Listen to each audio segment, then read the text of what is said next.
Professeur Arnaud Fontanet, bonjour. Bonjour. Vous êtes épidémiologiste, on le sait, à l'Institut Pasteur, membre du conseil scientifique, puisqu'on parle de l'Institut Pasteur du 7 au 11 octobre, c'est-à-dire à partir de demain, 14e édition du Pasteur Don.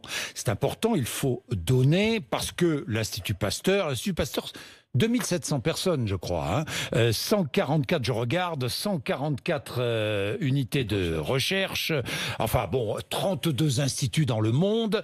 Vous avez besoin de dons. C'est comme ça que vous vivez en partie. C'est comme ça qu'on vit en partie, c'est aussi ce qui nous donne notre réactivité. Oui. Quand il a fallu en janvier dernier démarrer rapidement la mise au point d'un test, cultiver le virus, séquencer ce virus, envoyer des équipes sur le terrain, c'est grâce à vos dons qu'on a pu être immédiatement opérationnel. Et puis après, c'est vrai, on a un processus en recherche de demande de financement institutionnel, mais ça prend toujours un peu de temps. Donc c'est très important qu'on puisse, grâce à vos dons, garder notre réactivité. Tiens, le virus, est-ce qu'on le connaît mieux, ce virus, aujourd'hui? Oui ou non? Parce que j'ai l'impression qu'on n'avance pas, enfin moi, celles et ceux qui nous regardent ou qui nous écoutent ont l'impression qu'on n'avance pas sur ce virus. Si, je pense qu'on le connaît quand même beaucoup mieux. Vous le connaissez beaucoup mieux. Là. Beaucoup mieux. Après, ce qui est vrai, c'est qu'on peut avoir une connaissance des aspects, ce que j'appellerais fondamentaux du virus, sa structure. Oui. Alors là, maintenant, c'est extrêmement détaillé. Mais ce que tout le monde veut, bien évidemment, c'est des meilleurs tests diagnostiques, des traitements et des vaccins. Et ça prend plus de temps. Alors, nous allons faire le point sur l'épidémie, nous allons faire le point sur les mesures prises, sur les traitements et vaccins, avec vous, professeur Arnaud Fontanet. Mais première question, est-il vrai, vous êtes membre du conseil scientifique, est-il vrai qu'à la demande du professeur Jean-François Delfraissy, le conseil scientifique cessera ses travaux le 30 octobre? Alors ça, je ne sais pas encore où est-ce qu'on en est. Je sais que l'état d'urgence sanitaire a été prolongé, donc jusqu'en avril. Après, ce que deviendra le conseil scientifique n'est pas encore défini. Mais est-il vrai que Jean-François Delfraissy souhaite que les travaux cessent le 30 octobre? Pour nous, il faut vraiment distinguer en fait. Alors, allez-y. Il faut distinguer le conseil scientifique en lui-même et le rôle qu'il peut jouer, un rôle très transversal, très mobile par rapport à une crise qui demande beaucoup de réactivité. Et puis les personnes qui le composent. Et c'est vrai que nous tous, nous avions déjà dit en juin que voilà, on avait déjà travaillé pendant 4-5 mois dans des conditions assez éprouvantes et qu'il était pour nous temps de nous arrêter. Vous allez vous arrêter vous-même? Et je ne sais pas encore. Je vais vraiment voir où on est comment peut se faire la transition. Ce qui est important, c'est qu'au milieu d'une crise, au niveau où elle est aujourd'hui, il faut que cette transition se fasse bien. Moi, je suis convaincu qu'il faut qu'il y ait effectivement des nouvelles personnes dans le conseil scientifique, parce que il faut aussi qu'il y ait des idées nouvelles qui arrivent, qu'il y ait des nouveaux paradigmes. Parce que vous usez, si je puis dire. Vous êtes contesté aujourd'hui. Vous entendez ça et là. Je vais y revenir avec la création d'un conseil scientifique à Marseille. Vous êtes contesté, professeur Fontanet. Tout à fait, et c'est normal, ça fait partie de la vie démocratique et il faut que tous les avis puissent s'exprimer. Ça, j'ai aucun souci avec ça. Ce qui est important pour moi, en revanche, ce serait de ne pas me tromper. Si je me rends compte effectivement que les avis que je donne sont complètement à côté de la plaque, bien sûr, je me retirerai. Je pense que pour l'instant, avec le conseil scientifique, quand on relit les avis qu'on avait écrits de mai à juillet dernier, les choses se passent finalement telles que nous les avions prévues. Donc je crois qu'on avait quand même un modèle de pensée qui était valide par rapport à l'évolution de l'épidémie.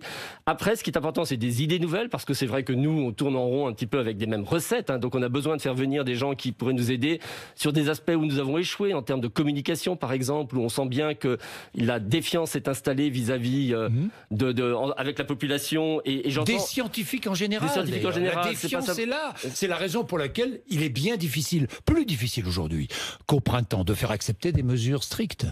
Alors, je crois que on est peut-être sur une nouvelle évolution quand même maintenant. C'est-à-dire que on nous a beaucoup raconté pendant le mois de septembre qu'il n'y aurait pas de deuxième vague, que le virus avait muté et beaucoup de choses qui... Des scientifiques l'ont dit. Pendant tout l'été. Pendant tout l'été. Bon, nous-mêmes sommes restés toujours extrêmement prudents avec le conseil scientifique et comme je vous le disais, dès juillet, nous disions aux métropoles, parce qu'on savait que ça se passerait dans les métropoles, de se préparer pour le retour du virus à la rentrée. Les projections que nous avions dès début septembre nous montraient bien qu'on était sur une phase exponentielle et qu'irrémédiablement on arriverait à la situation dans laquelle on se trouve aujourd'hui.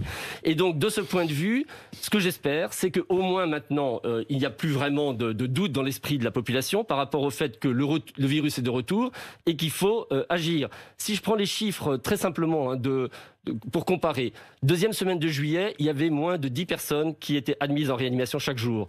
Aujourd'hui, c'est 150 personnes qui sont admises en réanimation chaque jour. Au 1er novembre, ce sera 400 si rien n'est fait. 400 au 1er novembre. C'était combien au mois d'avril, au cœur de la crise? Au cœur de la crise, si on retourne, là il faut vraiment retourner à la mi-mars. En réanimation, je ne pourrais pas vous dire les chiffres exacts, mais on avait plusieurs milliers de personnes admises en hospitalisation chaque jour. Oui. Et la réanimation, on était sur des chiffres... bon, je ne pourrais pas vous dire les chiffres, je préfère pas me tromper. Bon, aujourd'hui, on a 1400 malades en réanimation.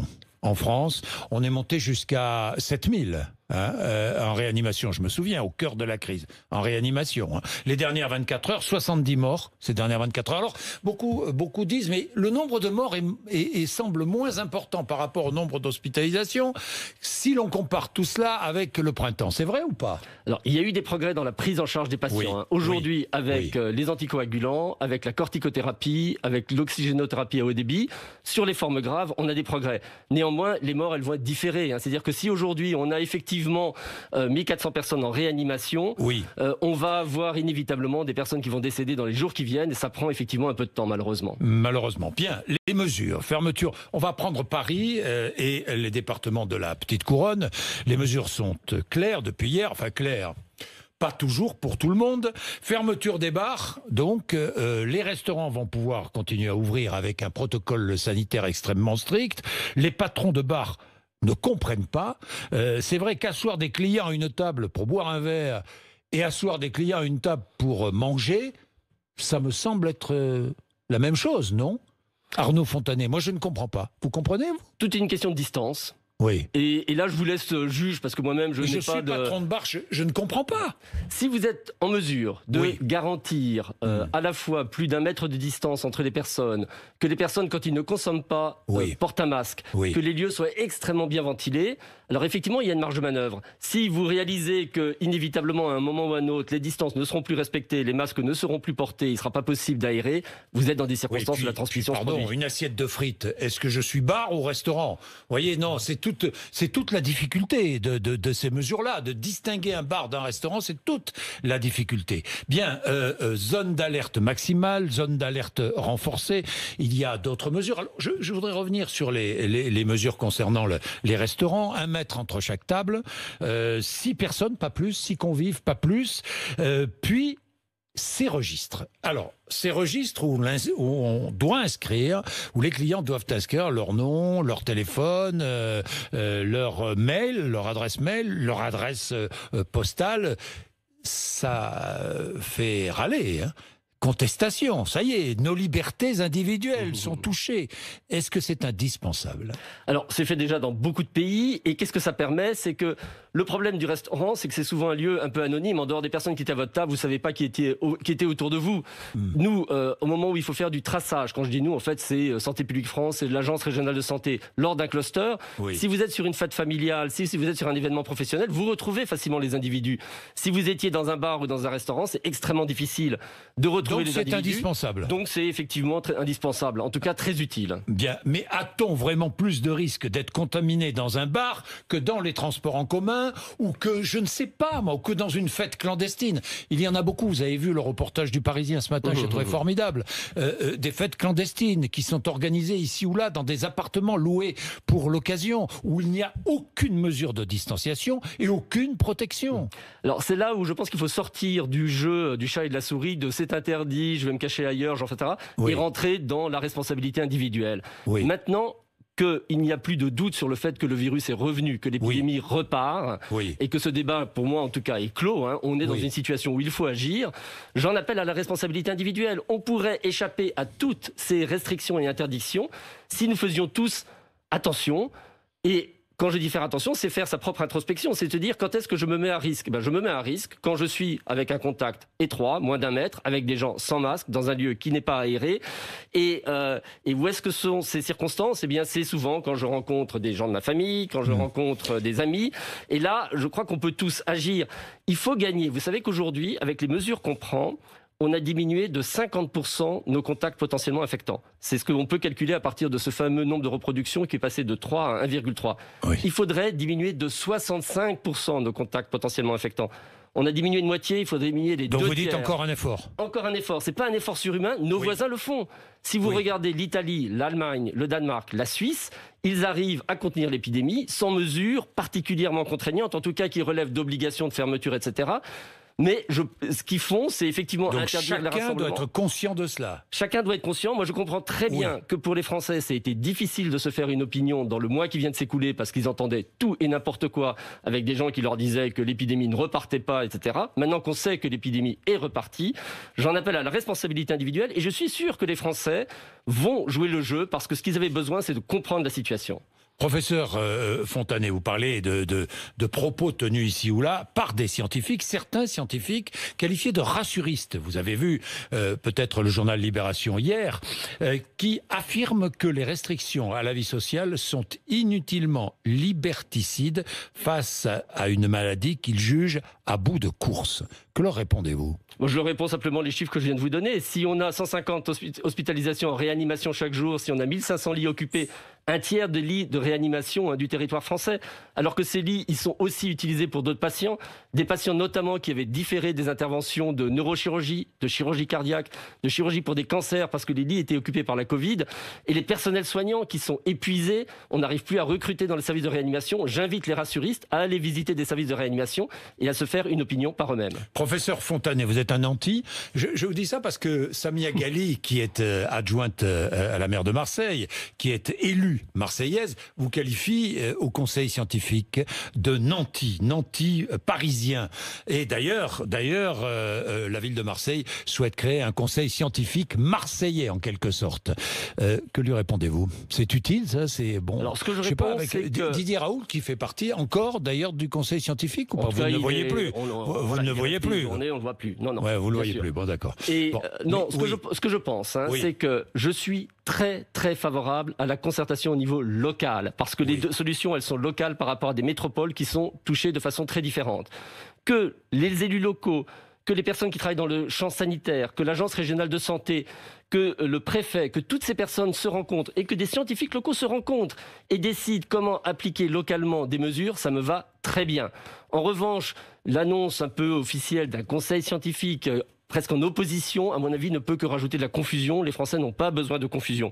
Donc la concertation locale, ça me paraît très bien. Là, je vais être un peu ironique. Est-ce que le virus à Marseille est le même que le virus à Paris ? C'est le même. C'est le même. Et il se comporte de la même manière. Et il faut comprendre que le conseil scientifique que nous avons donc en France, il ne travaille pas seul. Nous, on est en permanence en contact avec nos collègues étrangers. Nous nous rencontrons entre conseils scientifiques européens pour comparer les mesures. Et avec des médecins marseillais. Et on rencontre avec des médecins marseillais. On était et vraiment, ce que je veux dire, c'est que les avis que nous proposons, qui sont une analyse de la situation épidémiologique et des suggestions, ils sont pris en se basant sur la littérature scientifique qui, elle, est internationale, sur des discussions qu'on a tous avec nos collègues partout dans le monde, et évidemment avec aussi nos collègues en France, où qu'ils soient. Oui, alors, tiens... parlons du Covid. Le Covid peut se propager dans l'air, c'est ce que je lis. Le Covid peut se propager dans l'air, c'est ce que confirment les autorités sanitaires américaines. Vous êtes d'accord avec ces conclusions ? Meilleure prise en compte de ce risque, il faut une meilleure prise en compte de ce risque ?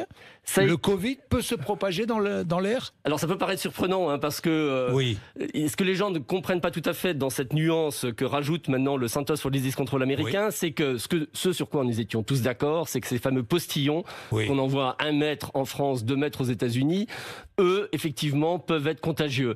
Mais ce qu'on ne savait pas, et c'est là où il y a un débat scientifique, c'est est-ce qu'il y a des particules infectantes qui peuvent rester en suspension dans l'air ? C'est ça qu'on entend par transmission aérienne, les aérosols. Et là-dessus, il y a eu un débat scientifique qui dure depuis le début, depuis mars, où maintenant de plus en plus de preuves s'accumulent pour dire qu'effectivement, la transmission par ces aérosols est possible. On la voit dans les milieux confinés, hein. C'est parce que ces gouttelettes et ces particules restent combien de temps dans l'air? Est-ce qu'on le sait? Les gouttelettes, elles tombent rapidement, hein. C'est celles qui font une distance d'1 mètre, elles tombent. Et c'est pour ça qu'il faut qu'elles contaminent les surfaces, qu'il faut les nettoyer et se laver les mains. Oui. Les aérosols, on ne sait pas combien de temps ils restent dans l'air. On pense que ça peut être de quelques minutes à quelques heures. Et c'est là que effectivement surviennent ces fameux clusters dans des milieux fermés où on a vu jusqu'à 20 personnes s'infecter alors qu'elles n'avaient pas eu de contact étroit. Est-ce que vous dites, comme les scientifiques américains, que le virus peut se propager dans l'air? Ah oui, ça on le dit déjà depuis avril, depuis que les premières... c'est confirmé. Disons, j'entends que ça a été vraiment suspecté fortement à partir d'avril et depuis juin on le dit partout. Et c'est pour ça qu'on propose de porter un masque en milieu fermé. Pourquoi n'est-il pas question d'envisager laisser le virus circuler librement? Laisser les virus circuler librement, ça veut dire qu'à terme... Certains défendent cette théorie. Alors, ce serait effectivement de permettre au virus d'infecter suffisamment de personnes pour qu'il s'arrête de circuler. Le problème, c'est que pour qu'il s'arrête de circuler, il faut qu'il y ait au moins 50% de la population qui s'infecte. Et pour la France, selon la létalité, c'est-à-dire la proportion de personnes qui décèdent une fois qu'elles ont été infectées, ça représente de 100 à 450 000 morts. Donc ce choix de laisser le virus circuler librement, il est associé avec une mortalité considérable et évidemment une saturation des services de réanimation. On n'en veut pas, ce d'autant que les mesures dont on parle maintenant, je l'espère, vont être des mesures temporaires parce qu'il y a quand même des solutions qui se profilent à l'échelle de quelques semaines ou quelques mois, en traitement ou en vaccin. En traitement, en vaccin. On va en parler, justement, traitement. Vous avez suivi l'aventure Donald Trump. Je dis l'aventure parce qu'on ne sait pas très bien quand est-ce qu'il a été contaminé, quand est-ce qu'il a été hospitalisé, ce qu'il a reçu. Alors, ce qu'il a reçu comme traitement administré, Régénéron, Remdesivir et Dexaméthasone. C'est un corticoïde, ça. Alors, plus 6 ou 7 autres traitements. Vous connaissiez tous ces traitements ce cocktail a surpris. De façon assez... il y a certains que je connaissais de façon très marginale parce qu'ils n'ont aucune preuve d'efficacité. Le seul traitement vraiment efficace dans ce qu'il a reçu, connu, c'est la dexaméthasone pour la prévention... Corticoïde pour la prévention des fameuses pneumopathies inflammatoires du 19e jour qu'on donne dans les formes graves. Il a reçu également du remdesivir dont on sait qu'il raccourcit un petit peu la durée d'hospitalisation mais qui a un effet probablement assez modéré. Et il a reçu des anticorps monoclonaux qui eux se donnent effectivement avant le développement de formes graves, qui sont pour l'instant des traitements à titre expérimental. Ils sont donnés en essai clinique. C'est des traitements prometteurs, effectivement, ces anticorps monoclonaux, mais ils n'ont pas encore été complètement évalués. Oui, Donald Trump qui a retiré son masque en sortant de l'hôpital et qui a appelé les Américains à sortir. Tout de suite. Alors ça, c'est vraiment en campagne. C'est franchement très malheureux parce que, comme j'ai eu l'occasion déjà de le dire, je pense que beaucoup d'Américains de l'âge et du poids de Donald Trump aurait aimé bénéficier de la même qualité de soins que lui. C'est quand même un pays où il y a déjà eu 200 000 morts. Et autant Boris Johnson, une fois qu'il avait fait cette maladie, était revenu quand même avec un état d'esprit différent par rapport au nouveau coronavirus. On va attendre un petit peu, mais j'ai peur que Donald Trump, en tout cas pour les premiers signes qu'il donne, n'ait pas retenu la leçon. Donc les traitements, où sont les avancées ? Alors les traitements... Les corticoïdes, on vient d'en parler. Voilà. On a quand même divisé par 2 le passage de l'hospitalisation à la réanimation. 30% des personnes hospitalisées passées en réanimation en mars, on est à 15% maintenant. Alors ça tient beaucoup aux anticoagulants et aux corticoïdes, qui vraiment ont été pour l'instant les chevilles ouvrières de ça. Et puis les patients en réanimation, avec l'oxygénothérapie à haut débit, ont pu ne pas être intubés pour un certain nombre d'entre eux. Et là aussi, c'est un progrès. Les traitements, on voit arriver ces fameux anticorps monoclonaux, qui sont aujourd'hui en cours d'expérimentation. Je pense qu'on aura les résultats d'ici 2 mois. Et là, je pense qu'il peut effectivement y avoir des avancées. Donc des traitements efficaces à la fin de l'année ? Ça, ce sont des traitements, les anticorps monoclonaux, qu'on donne avant pour les formes relativement bénignes et qui diminuent le risque d'hospitalisation. Le problème, c'est leur coût. Mais c'est une injection intraveineuse. Et puis, il y a d'autres traitements à base d'interférons, de traitements anticytokines. Il y a même un traitement des pancréatites qui, de façon assez curieuse, que les Coréens ont identifié et semblent donner des résultats une fois de plus prometteurs. Pour l'instant, rien de tout ça n'est confirmé, mais il y a des pistes. Et les vaccins ? Je sais que l'Institut Pasteur développe 3 vaccins aujourd'hui. Où est-ce que vous en êtes ? Alors les vaccins aujourd'hui, à l'échelle mondiale d'abord, il y en a 9 vaccins qui sont dans ce qu'on appelle la phase 3, c'est-à-dire où on évalue si réellement ces vaccins protègent contre l'infection. C'est à chaque fois à peu près 30 000 personnes tirées au sort, 15 000 reçoivent le vaccin, 15 000 reçoivent un placebo, et on regarde si le taux d'infection est plus faible chez ceux qui sont vaccinés. Et on connaît les premiers résultats ? Non, on les aura début janvier. Alors je sais qu'il y a beaucoup de pression avec les campagnes électorales aux États-Unis, un peu partout, mais de façon réaliste, ces résultats n'arriveront que début janvier. Après, si l'important, la priorité, c'est que les vaccins soient sûrs. Un vaccin se donne à quelqu'un qui est en bonne santé. Il faut absolument que ces vaccins soient sûrs. Une fois que ces vaccins sont sûrs, on regarde leur efficacité. La FDA américaine, Food and Drug Administration, a dit s'il y a des vaccins qui sont 50% efficaces, on les garde. Et après, il y aura des progrès. C'est-à-dire que c'est pas une course où le premier arrivé prend tout. Non, c'est le premier arrivé, on démarre, on produit, on distribue, et puis il y a d'autres vaccins qui vont arriver et petit à petit s'améliorer. Et donc c'est quelque chose qu'il faut voir aussi sur le long terme. Et vous êtes dans la course évidemment à l'Institut Pasteur, dans cette course au vaccin. Le vaccin, un mot pour terminer sur le vaccin contre la grippe. Doit-il être d'abord la grippe, vous la connaissez mieux. À chaque fois que vous venez, je vous pose la question. Ça va cette année?